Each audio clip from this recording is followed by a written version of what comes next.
pensamento de Rawls recebe críticas diversas, certo? Ele recebe críticas por quê? Porque ele é dito que é muito estreito. Então, no pensamento de Rawls, você não pode, dentro de uma concepção religiosa, que ele chama de holística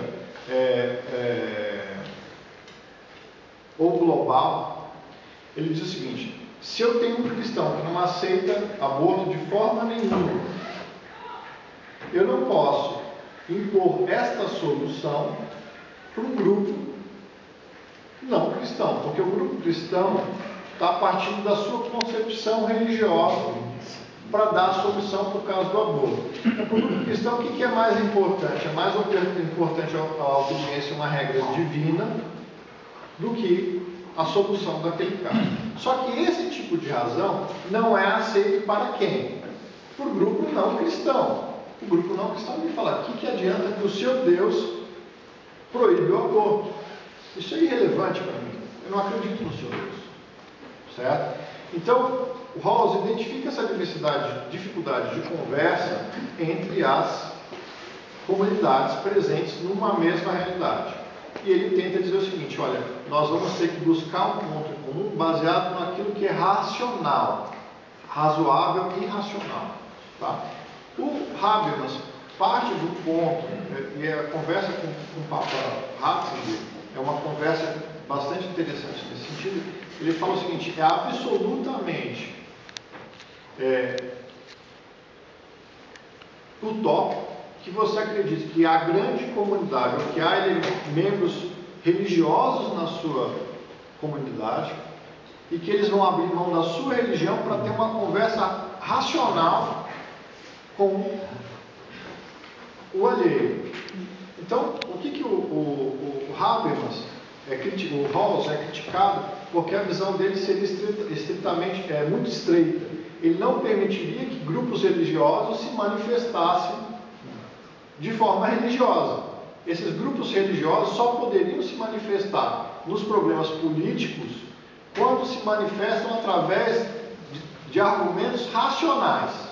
Ele não poderia. Então, por exemplo, no Brasil nós temos uma discussão que é muito interessante, porque há grupos evangélicos radicais que vão no Congresso falando: não aceito o casamento homossexual porque é contra Deus, e falam isso no Congresso. E isso causa uma comoção, uma confusão muito grande no debate político. Para Rawls, isso é absolutamente inaceitável, porque o político que tende a vedar o aborto ou o casamento homossexual com argumentos religiosos não deveria se manifestar dessa forma. Ou se manifesta dessa forma, ele deveria em algum tempo apresentar: olha, a minha religião propugna isso, mas eu tenho argumentos racionais. E eu parto para os argumentos racionais: a defesa de uma vida, a taxa de natalidade, alguma coisa do tipo, e você teria esse debate a partir daí. Habermas reconhece que o pressuposto de Rawls é utópico, porque as comunidades religiosas só sabem se manifestar de maneira religiosa e não se manifestam de maneira racional. E, de outra forma, ele reconhece também o quê? Que as comunidades laicas não aceitam qualquer argumento que não seja o científico. Certo? Mas o pensamento de Habermas é um pouco complexo, porque ele parte da crítica da razão, certo? Reconhecendo limites da razão. Eu não vou entrar nesses detalhes em razão do tempo. Mas o que me parece muito importante: ele é ateu, ele reconhece que talvez haja algum valor ainda não descoberto em verdades religiosas. Eu trouxe um trecho de uma entrevista que ele deu para um jornal alemão, que está no livro A Era das Transições, publicado, por exemplo, pela Martins Fonte.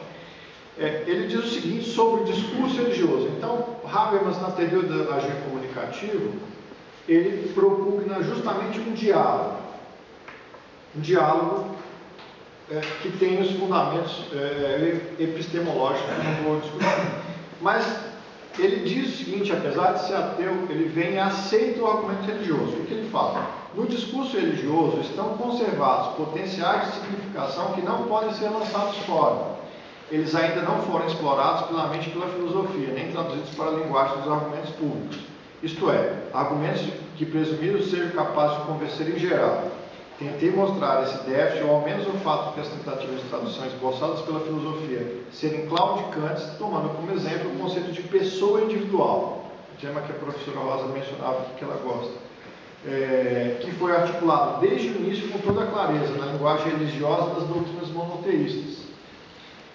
Tenho a sensação que os conceitos fundamentais da ética filosófica, desenvolvidos até hoje, não conseguem captar todas as intuições que já se encontram em expressão nuançada no discurso da Bíblia, e só podemos conhecer através de uma socialização semi-religiosa. Então, Habermas aceita o argumento religioso como um sentimento, mas vai propugnar que haja uma racionalização ao longo do tempo. Só para concluir, eu queria voltar para o problema do direito de família para encerrar minha apresentação. 2 minutos, eu encerro. Vejam aqui a doutrinadora de maior influência, ou de grande influência nesse novo pensamento do direito de família, é a autora Maria Berenice Dias, e ela fala o seguinte: então vejam só, o que ela fala do casamento homossexual. Ela fala: não há nada mais artificial do que alegar motivos de moralidade para impedir o reconhecimento da união homoafetiva como uma família. O argumento do pecado é francamente incompatível com os princípios de liberdade religiosa e laicidade do Estado. Ou seja, por que ela diz qual é um dos argumentos? Eu não estou dizendo que eu sou contra o casamento de pessoas do mesmo sexo. Eu só vou tentar demonstrar para vocês que o argumento do Estado laico é um argumento insuficiente para o reconhecimento de novas famílias. Tá bom? Então ela diz o seguinte: olha, eu devo aceitar a família homossexual porque o casamento é laico. O que ela está dizendo? Os religiosos estão com uma visão muito retrógrada, eu não devo ouvi-los, porque o nosso Estado é laico. O que é a ação? O Ministério Público falou na ação. O Ministério Público disse: o Estado laico não pode basear seus atos em concepções religiosas, ainda que cultivadas pela religião majoritária, pois do contrário estaria desrespeitando todos aqueles que não a professam, sobretudo quando estiverem em seus jogos próprios direitos fundamentais. No Brasil surgiu um grande problema.